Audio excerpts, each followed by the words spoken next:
Badilisha kazi. Watu wengi hampendi kubadilisha kazi, mnaishi kwa mazoea. Katika maisha vitu viwili chunga sana: badilisha kazi na eneo la maisha. Ukiona umekaa 10 miaka sehemu mambo yamegoma, hama.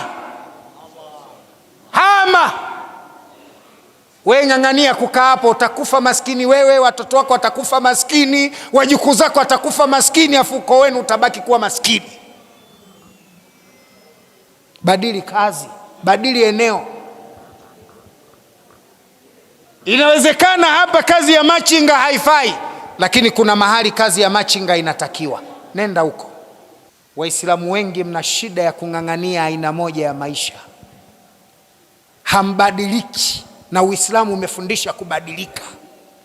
Yani wewe mjanja boda kutafuta dili tangu mwaka 1990 uko boda ya Tunduma, hutaki kubadilisha kazi, utakufa maskini.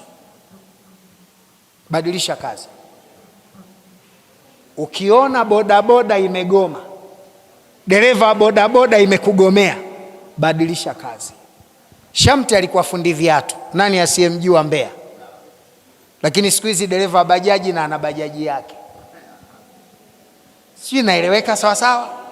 Ukiambiwa Baresa alikuwa fundi wa viatu Zanzibar, leo ndo tajiri mkubwa wa Tanzania, alibadili maisha.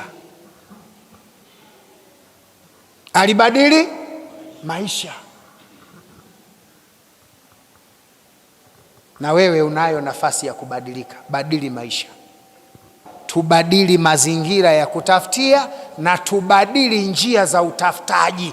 Tujitahidi kubadilika. Kuna watu hawataki kubadilika. Anza maisha kwingine.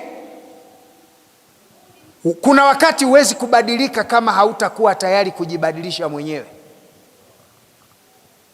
Na Mwenyezi Mungu anasema ndani ya Qur'ani, Mwenyezi Mungu habadilishi yaliyomo ndani ya vifua vya watu na katika maisha yao mpaka kwanza wabadilishe wenyewe maisha yao na nafsi zao zibadilike.